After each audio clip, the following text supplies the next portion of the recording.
From the headquarters of Telesur English in Quito, Ecuador, I am Estefania Bravo, and this is From the South.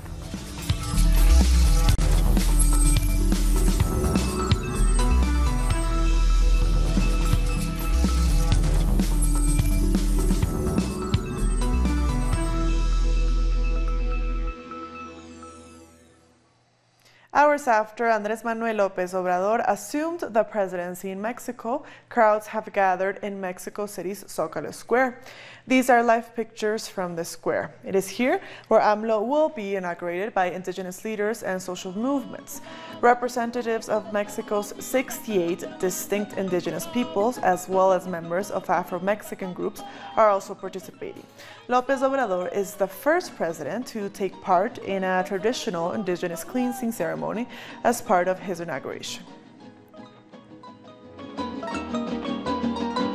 And now let's go live to Mexico City and our correspondent Pablo Perez, who is just by the Zócalo Square, where the musical celebration is taking place. Hello, Pablo. You are at the Zócalo Square right now. Tell us what is going to happen there now. Well, we're right now about a block away from Zócalo Square. We're here at the street 20 de Noviembre.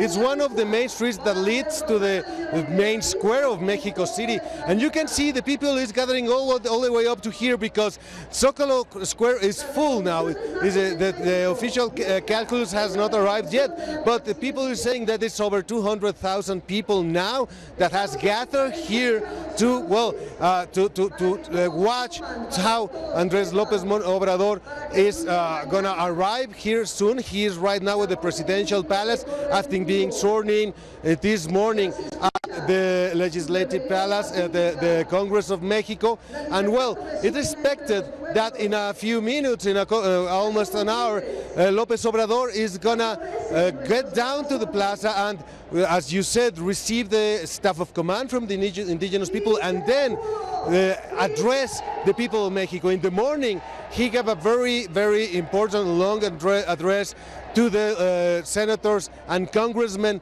and all the special foreigner guests at the Congress of Mexico. And now it's the turn for the people to listen to Andrés Manuel Obrador and what he has to say to the people. As he has said, this is a government that is going to give power to the people and that is going to care for the poorest first. Now, Pablo, what is the significance of the indigenous peoples handing him the staff of office?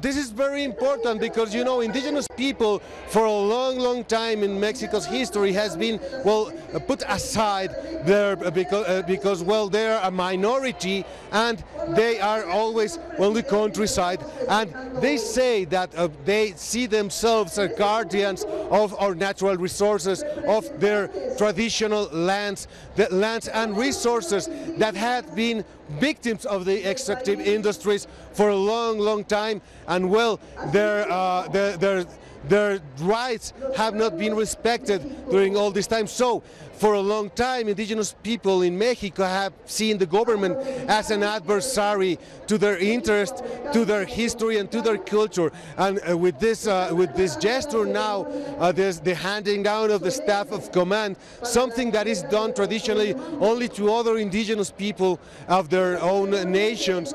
Well, they are putting like a bow of faith on López Obrador, expecting, waiting that this arbitrary assignment of natural resources is not going to be is not going to happen further. So they think that with this gesture they can start from zero, and well, in some way this is a fresh start for the indigenous people in their relationship with Mexico's government. Now, López Obrador has talked a lot about a new way of governing. What does he really mean by that? Then again? I'll repeat the question. AMLO has talked a lot about a new way of governing. What do you think he means by that?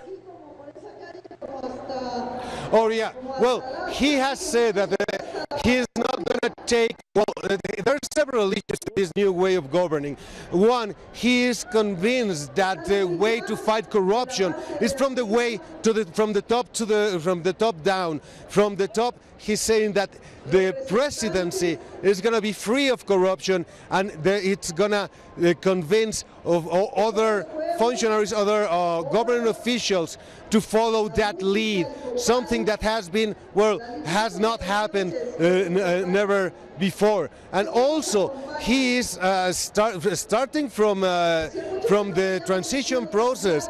He is consulting the people on the governmental decisions, important decisions, as well he already done with the new Mexico City's new airport that has it was decided by popular vote if that project, a project that was that's considered to be overpriced and not well designed, well, he consulted the people to choose, to decide if that project will go on or should be stopped, so, in order to propose another project that is better suited to the country's necessities. And well, the people voted no, and then that project that was assigned by Enrique Peña Nieto's government to a couple of entrepreneurs that made a lot of money out of it has stopped.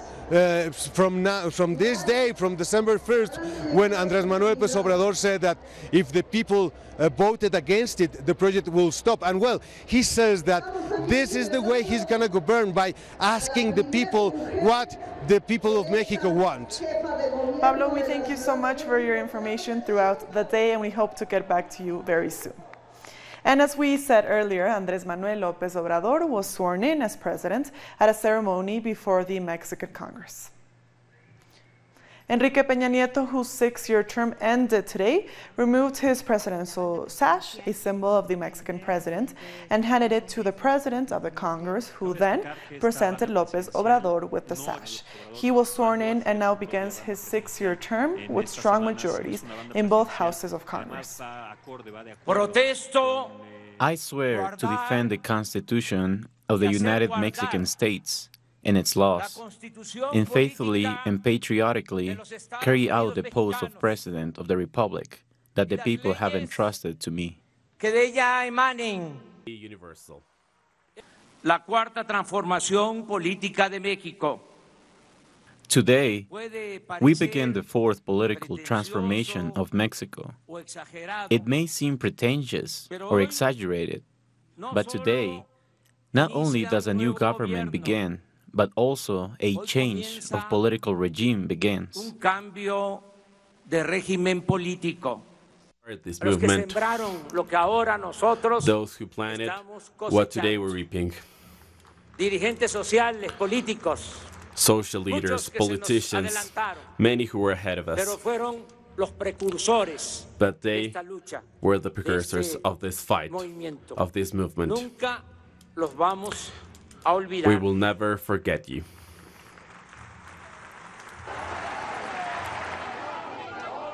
López Obrador arrived several minutes late for the swearing-in after crowds of supporters swarmed around his car on the way to the Congress building.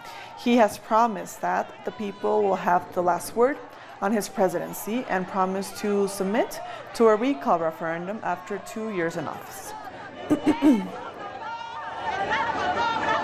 Many leaders from Latin America and the Caribbean attended the ceremony, including those from Haiti, Bolivia, the Dominican Republic, and Peru. Cuba's president of the Council of State, Miguel Díaz-Canel, was also seen arriving at the swearing-in ceremony earlier, and Venezuela's Nicolás Maduro arrived later in Mexico City. And Venezuelan President Nicolás Maduro was greeted by people holding signs of support for the Bolivarian people. On Sunday, President Maduro will attend a solidarity meeting with Mexican workers from the Electricians Union.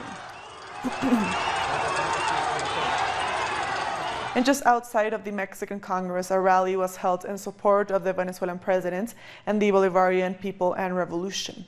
In the weeks ahead of today's swearing-in, pressure was mounting on the incoming president to resign the invitation extended to the Venezuelan president. Telesur's Paula Monaco sends us this report from the rally. We're on the Avenue of the Congress, just a number of meters from the Congress, where Andrés Manuel López Obrador will be assuming the presidency. A demonstration is being held here with people who are supporting the visit of Venezuelan President Nicolás Maduro. We're speaking to one of the participants. Sir, what is your name? Damaso Díaz Hipólito. And Damaso, why are you here? We are here as members of the National Coordination of Solidarity with Venezuela, made up of a number of different Mexican social, political, and citizen organizations. We are here to defend the project of Hugo Chávez. Now, with President Maduro, we need defense of the world's peoples, of workers of the world. That's why we are here today, to support this entire process which Comandante Hugo Chávez developed. Thank you. And again, we've just spoken to one of the participants in this rally, which is being held as an expression of support for President Nicolás Maduro on the day that Andrés Manuel López Obrador comes to power. And outside of the ceremony, crowds gathered to watch the swearing-in on giant screens. Shouts and applause could be heard as López Obrador received the presidential sash. Supporters of the new president say they are proud and confident of López Obrador and hope things will change for the better with this new administration. I'm feeling extremely happy to be here accompanying Mr. Andrés Manuel López Obrador because I'm in service of the nation. I began with him first as a volunteer, and now I'm at service and very proud. I'm still with him because of the trust I have in him. I'm at service as he was before, and we trust God. Everything, all of this is going to change. Unfortunately, he has no magical wand to change things right away, but as citizens, we must support him so that things can change. UK Labour leader Jeremy Corbyn spoke about the importance of the election of Mexico's new president in an earlier recorded message. As you will all know, our friend AMLO's landslide win offers the poor and marginalised a genuine voice for almost the first time in Mexico's modern history. And at a time when the far right is rising in Latin America and around the world, AMLO's historic win shows us that a progressive socialist agenda for change can and will win power and overturn the status quo. We'll be back very soon. Stay with us.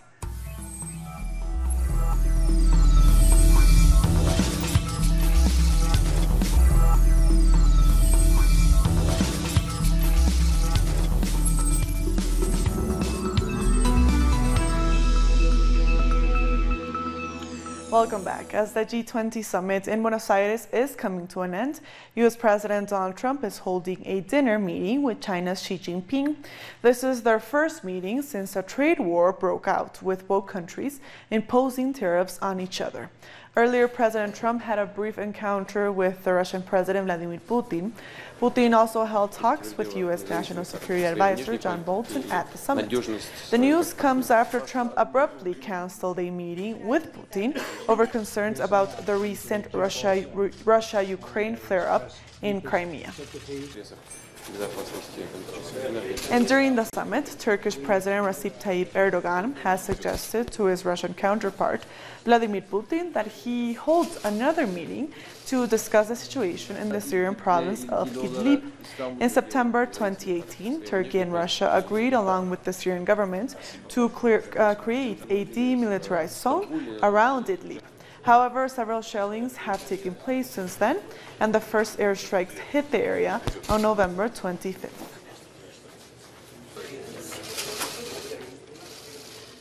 This week, the controversial final match of the Libertadores Cup between Boca and River was moved to next Sunday in Madrid.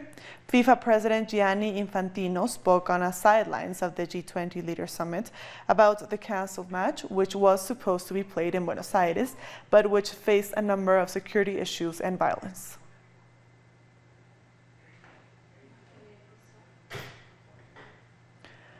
We're having some technical difficulties, but let's go to another story. In Mexico, there have been cuts in funding for the municipal effort to shelter members of the migrant caravan in Tijuana. However, migrants are reluctant to seek shelter elsewhere, but they may be left with little choice as cutbacks in basic services are making it difficult for them to get by. The alternative El Barratel shelter is also located further away from the border. Additionally, heavy rainfall has already made tough living conditions even rougher. The previous place was okay, but they have already cut some services in order to have us move to another place, which we did not accept. The farther we are from the border, the less options we have to do our paperwork. Food has been cut, there is no electricity, and they have also begun to remove bathrooms. U.S. Border Patrol agents briefly stopped all cross-border traffic at Otay Mesa border entry point. This as military police and other officials stationed at the border carried out a 10-minute drill. More than 100 migrants were subsequently relocated. The shelter they were taken to is located in one of the most dangerous Tijuana neighborhoods. And in Honduras, the Supreme Court has handed down a guilty verdict for 7 of the 8 accused of murdering Indigenous leader Berta Caceres. However, the decision did not sit well with the victim's family. As announced by the family of Berta Caceres and their lawyers, some criminals involved have been convicted, but not all of those involved in the assassination have been brought to justice. The other 7 accused are also responsible. They are the authors of Berta Caceres' murder, just as the victims and private accusations claim. Following the guilty verdict, Caceres' family noted that the judicial process went on far too long, and that showed the justice system's bias, as the perpetrators are still not on trial. We feel powerless because they haven't started an investigation against them. They haven't even given an order to start any judicial process. We're going to keep pushing. The Constitution and our rights mean we can keep pursuing justice, not just for us, but for all the Honduran people. Nearly 3 years have passed since the murder of Berta Caceres, and after the police initially tried to portray her as a criminal, what's been achieved so far is thanks to the perseverance of her family and support from the international community. As I've said, it's very hard for me, but we fought, and we've had the whole world on our side. The press has played a vital role. For Berta Caceres' family, the sentencing of Honduran energy firm employees means that the guilt of executives and owners is clear. From the start, almost 3 years ago, it was clear that Berta Caceres' murder was planned by executives at DESA to the effect that she would be executed by hitmen linked to the armed forces. Lawyers will now ask the company still operating in the region to leave indigenous territory. In the next hearing, individual sentences will be handed down for the 7 convicted. Meanwhile, Berta Caceres' family has vowed to keep pushing for justice to be served. CARICOM's Climate Change Center will be launching a $2 million light detection and ranging system. The airborne LIDAR system is designed to limit the ravages of climate change by monitoring physical changes to land and marine environments. It will be acquired through USAID's Climate Change Adaptation Program. It's possibly the most significant achievement for data capturing in the Caribbean. This critical data is essential for building a climate-resilient communities in the region. Attorneys plan to file a class action lawsuit on behalf of passengers who were injured in the Fly Jamaica crash landing at Guyana's airport on November 9th. A Toronto-based law firm is seeking compensation for passengers and their families. One of the 82 Canadian passengers on board the Toronto-bound flight died a week after the aircraft skidded off the runway upon landing. The Canadian law firm is representing 4 passengers from the Toronto area. That people were injured going down those slides. Let's go to other news now. Over 200 people were arrested when protesters, angry about rising taxes, clashed with French police in Paris for a 3rd straight weekend. Thousands took part in the Yellow Vest demonstrations. Police fired tear gas and used water cannons to try to push back the protesters. Some demonstrators responded by throwing rocks and torching cars. Protesters are speaking out against President Emmanuel Macron's economic policies.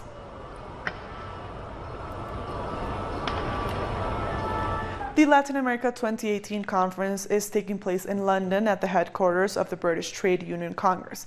Our correspondent Pablo Navarrete brings us more.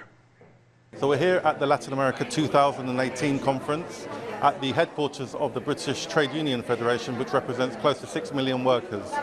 There are around 400 to 500 people here who have come to hear speakers, more than 50 speakers, talking about events in countries such as Venezuela, Brazil, the rise of fascism in Brazil, the peace process in Colombia. There are British MPs such as Chris Williamson from the Labour Party, and a range of social movement leaders, the former Foreign Minister of Ecuador, Guillermo Long. And they're here to talk about concrete ways in which British trade unions and civil society members can show solidarity with what's going on in Latin America, and to help those resisting the rise of the right and creating alternatives, all types of progressive forces, be they governments or social movements. We thank Pablo for that report. The first day of December is celebrated as World AIDS Day every year internationally to raise awareness about HIV/AIDS and to remember those who have died from the disease.